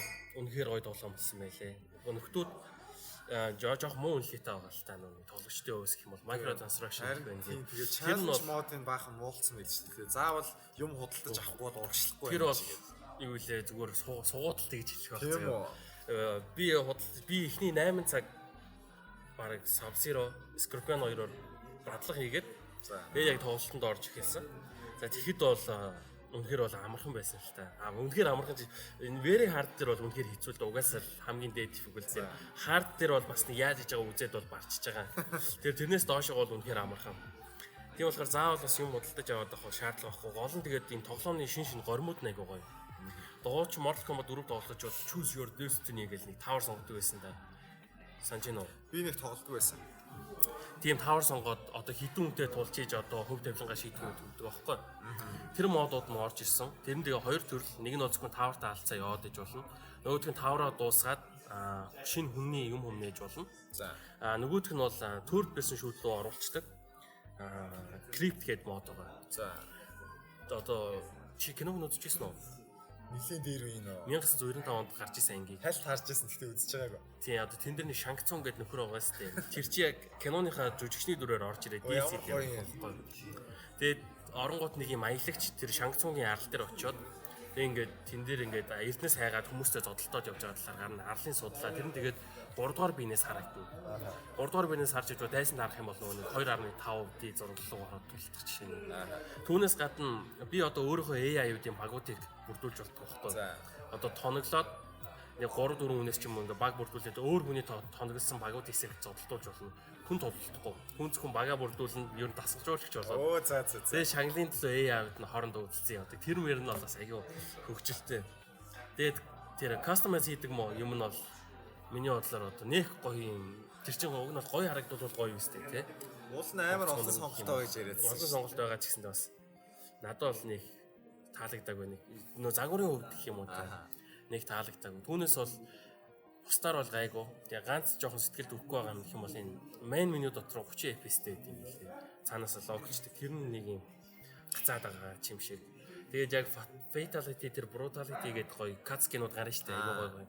Сэтгэл хөдлөм. Тэр нь бол янзын л та үзгээд бол гэхдээ эднэр нь яг тоглоом нэг 60 FPS явж байгаа. Гинтгийн тэр нь гарахтаа 30 FPS болчоор яг гацаад байгаа юм шиг нэг хогийн харагдаад. Тэр нь бол үнэхээр сэтгэл түрээгүй. Тэгээд тэрийг нэрээд засах байх. Тэгээ Crash Chain Inter гэсэн зөндөө юм гарсан. Би л тоглоход тийм юм бол анзаарчихсангүй. Одоо нийлдээ гээд нэг 2 ч бараг хоноогоос чи 3 патч хэлтийн гарцсан баг шиг гэсэн чинь. Тэгээ microtransaction-ыг бид нар янзлан манс гээд бөөнл болцсон шиг. Надад бол microtransaction байгаа юм шиг бол ерөөс санагдаагүй. Уу яг нөгөө consumer-д худалдаж аавна гэдээсэн л та. Тэр challenge модууд байна шүү дээ. Тэгээд чинь ингээл 2 дахин хийх амтай ч юм уу эсвэл дандаа холоос иход нөхдөд байгаа шүү дээ. Биднийг давахын тулд өөрийнхөө хүчийг нөхдөг ч юм уу тийм тийм нь худалдаж авах хэрэгтэй юм гэж харагдаад байна. Тэгээд газар дээр яваад нээж байгаа нөгөө нэг яг тогтсон биш randomized учраас чинь илүү дээр юм худалдаж аваад гэсэн үг шүү дээ. Тоглоод үзэх юм бол өстэй ижгүй. Mortal Kombat нэг тоглож байгаагүй бол аль суурлаас нь тоглоод юу байгаагүй. За, ерөөхдөө миний хувьд би бол 10-аас нь тоглосон илүү дээр болов гэж бодож байна. Тийм. Тэрнээс өн би чинь 3-ыг нэг тоглолтгүй байсан юм аа. За. уран муруу гэж байдаг би ер нь нэг ч сайн мэдтгүүлээс яа тоглож байсан баг тэгтээ мэдгүй. Би дөрийг бол аягүй их тоглож байсан. Миний бол яг тоглож үзчихсэн нь Sega дээрх хөлөрлөөс ирсэн. Ер нь бол 10-аас нэхлээ тоглох юм бол ер нь 10 надад илүү их таалагддаг гэхүү дээ. Mortal Kombat-ын кино чинь хөөрхөл кино санагдаад шүү дээ. Хүмүүсийн хэлж байгаагаар бол видео тоглоом дээр сэтгүүлсэн хамгийн дайжуу кинод нэг юм лээ. Dead or Alive-ийн бас кино байдаг шүү дээ тийм. Ямар Тэр нэрээ 2000 донд гарсан. зөстөө мэдчихэж байгаа. Би тийм кино байдаг гэхдээ. Mortal Kombat-ын кино тухайн үед чинь хүүхэд байлаа шүү дээ. Тэгээд үзэж байхад бол би чинь тэр зодтолж байгаа хэсгийг бүр үзээд гайхаад тэрнээс ч болоод тэгээд айгүй бол хүүхэдтэй зодтолдог байсан хүүхэд зодоод би нэг гадаагаараа тэрийг үзчихээд нэг бүгдээрээ нэг баатар нь болно. Би Scorpion байна, би Sub-Zero, би Raiden болдог гэсэн. Кинон дээр Raiden чинь ингээд пир гээл нэг гэрэл асааж алгуулаад өөр газар гараад ирдэг. Тэ. Тэгэл хүүхэд юм чи амандаа тэгж дуурал амар хажуурн дээр ард нь гаргав. Нөгөөдөг чи би чамайг харлаа зөглөө моглоо чи намайг харахгүй бизнес шилжээд алга болсон гэдэг. Үгүй чамайг харсан гэдэг. Тэгэл зодлоо зарим зоддог гэсэн тэгээд одоо одгоор айгу муухай байсан мөн байхгүй юу? Одоо одгоор их инээдтэй юм аа. Тэгдэг л байлаа тэгээд угаасаа баг эн чи одоо дээр үе тэр хүүхдүүд байсан хүмүүсээс хойш бараг сэтгэлд нь оногсон тоглоом байлгүй тэ.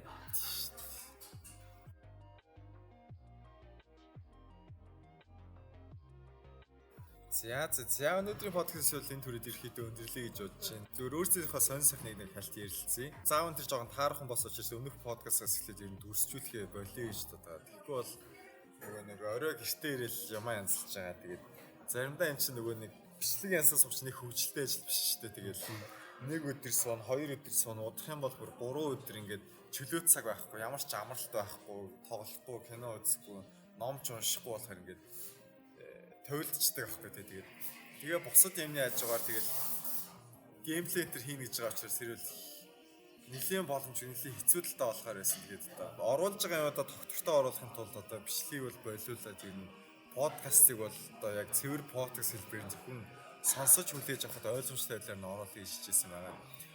Өнөөдөр өвтөрөөс сонгосон газар нэг жоохон чимээтэй болж таах шиг болоо дараагийн газраас гэртээ ч юм яг чимээг узар хойлоод бичнэ.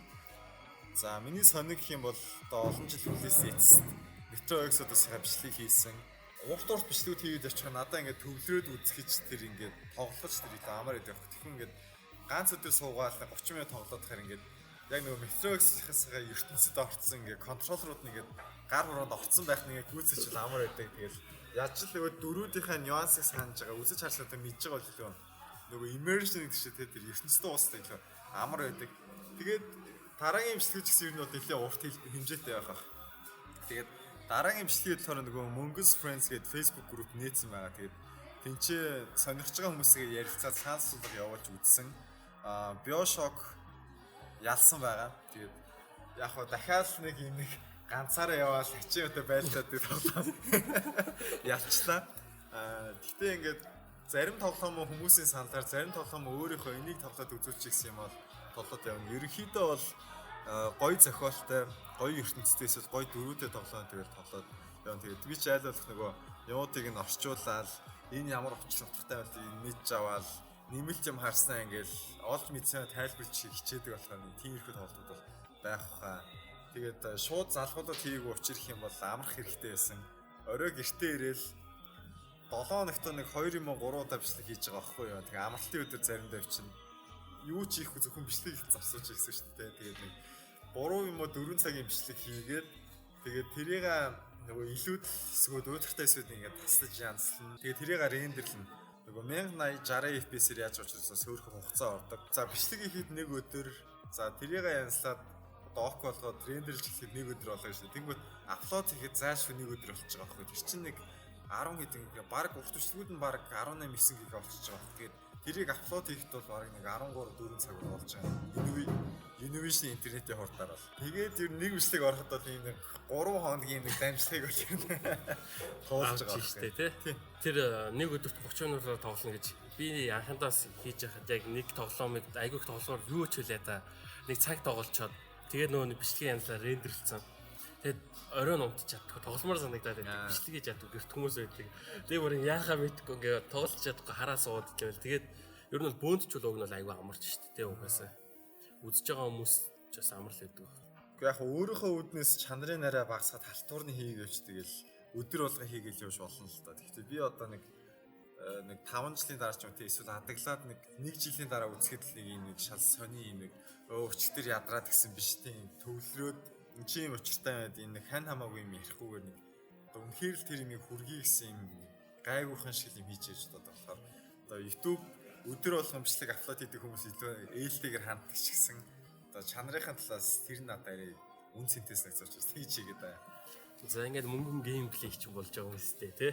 Нэг сардаа өнжүүд нэг ч юм уу тэгэл хийх бах та. Хажуугаар киноны ревюуд бол орж байгаа. Өчигдөр шөнө энд геймийн Монголд нээлт болсон. Тэгээд нөгөө панел хэлэлцүүлэгтээ нааг ураад би нөгөө кино ток хийдэг тэгээд нөгөө NBA ток хийдэг эдэр угаах кино задлангийн Эрдэнэбаатар тэгээ веб эсо гэдэг юу ажилладаг гэсэн залуудтай ингээд дөрвөлдөө нэлээд гоё танилцаад хэлэлцүүлэг хийсэн. Энд гейм үзээд яасан. Тэгээд хажуугаар нь Монгол киноны ревю бичээд оруулж байгаа. Ревюудын хувьд болохоор гэрийнхэнтэйгээ үзэхээр дандаа муудалцаад хардаг ирээсээ болохгүй үед нь ярилцсан гот чи ингэж уурлах ч гэдэм бол яах гэж кино үздэг. Тэнгүүд тэрийа зүгээр бичээд үзүүгд бас төстэй үс болдог бас байх юм болов ч одоо бичиж байгаа юм. Тэгээд ер нь одооны бид нар шиг залуучууд бол ингээд гадна дотны кино зөндөө үзэж гин тий гадаад кинод үзэж гин дээр үеийн гоё Монгол кино ч гэсэн үзэж гин. Тэгээд ийм юм зөндөө олон юм үздэг болсон хүмүүсийн хувьд одоо гарч байгаа Монгол кинод юу ямар хөө харагч байгаа талаас харахыг хичээдэг. Тэгээд нэг за тэр найруулагчийн хувьд бол юм гэдэг энэ жүжигчдийн хувьд бол өмнөх тийм бүтээлэр нь гэхээсээ илүүтэй зүгээр л жирийн үзэгч гоё кино үзэх дуртай хүн үзэхэд энэ кино яг ямар мэдрэмж өгч чинь ямар сэг чинь юу нь гойснэг чинь юу нь шал тэнэгсэгдсэн гэдэг тийм хэд нь бичих хичээж байгаа. Тэгээд хүмүүс ч бас гайгүй хүрээд ах шиг үлээ. Тэгээд таарт бас таалагдж байгаа бол подкаст гэсэн таалагдж байгаа бол тэгээд лайк тарж байгаа, шеэр хийж байгаа бол юу юмс их тус болж байгаа. Тэгээд бас баярлалаа гэж хэлмээр байна. За өөр Бат Эрдэнэд ярихаар сонь сайхан. За тэгээд байж л энэ 4 сар нэлийн завтай сар байсан юм. Тэгээд ерөөдөө өмнөх яг бүх татлаад төлөөдөө дуусгаагүй. Дуусгана гэд үлдсэн тоглоомнууд бол дуусгасан байгаа. Дуусгасан гэж ихэнхийн дуусгасан Witcher-ийг бүр занжаагаад бүр яг эхнээс нь эхлүүлээ бүх DLC-тэй хамсан тэрийг тэгээд бүх мапн дээр нь очиж болох бүх нөө газрууд үзэж болох юмнууд цуглуулж болох армрууд гээд тэднийг цуглуулах гэж бас нилээ утсан. За нөө нэг армор энтер дээр хамгийн их цаг авсан дээр Witcher-ийн армор цуглуулдаг. За тэрэн дээр нөө нэг блупринтүүд гээд нөө ресайпууд нь гличтэй даалгуулц. Тэрийг олох гэж бүр тамаа заяа. Гэхдээ ерөнхийдөө бол яг ингээд тоглоод Gold ороо явахд бол айгүй гоё болсон байсан. Өмнө би ерөөс DLC-ийг дуусгаж байгаа байхгүй. Зөвхөн main story-г дуусгачаад гэхдээ бүр хамгийн хогийн эндингийг гаргасан болохоор тэгээд энэ удаа яг харж чад хамгийн айтайхан эндингийг хийгээд тэгээд одоо угаасаа энэ жилийн 3-аар ч нөө Witcher-ийн хамгийн төгсгөлийн анги зарлагдчих магадгүй зүгээр байна шүү дээ. Тэгээд нөө энэ удаагийн Witcher дээр ч нөө нэг Geralt энтер ч нөө хамгийн сүүлчийн Witcher-ийн одоо үе болж байгаа. Яагаад гэх юм бол дахиж нөө Witcher-ууд гарах гэж одоо хүүхдүүд авч нөө мутагенд оруулах болоод нөө тэрийг угаасаа хийх гэж хүсэж байгаа тийм юм байхгүй угаасаа аимшигтэй байдаг болохоор. Тэгээд ерөнхийдөө хамгийн сүүлчийн Witcher-ууд нь одоо бид нар болоод одоо тэрнээс ч хойш Witcher байхгүй гэдэг тийм юм баахан юм ирсэн байсан. За наадах чи 5 сарын подкастаар гоё дэлгэрэнгүй ярилцсан байлаа. Туусан байх юм шүү дээ. Тий. За тэр өөрийн сонин гэвэл юм байна. Тэгээд видео тоглоомын подкаст чинь бас хажуугаар нөгөө технологи толгойд сонирхлууд яриад явдаг. Тэгэхээр ерөөдөө баг видео тоглоом технологийн подкаст юм шиг байлаа ч тийм. Бараг л. За. Тэгээд 1 сар өнжицсэн учраас бас зарим нэг мэдээлэлүүд орхигдсон байх. Жишээ нь гэхтэл одоо нөгөө нэг PlayStation 5-ын талаар нөгөө зарлууд энэ гарсан байлээ. Тэгээд өөр бас юу орхисон байж болох. Та харсан бол бас доор нь бусадаа зориулаад бит хоёр ч гэсэн харахаар ингэж бичээд үлдээвэл хэрэгтэй байх. За тэгээд цаг гарган сонссон бүх хүмүүстээ маш их баярлалаа. Монголоор гейм подкаст байлаа. Тэгээд мөнгөн болон Бат Эрдэнэ байлаа. Баяртай.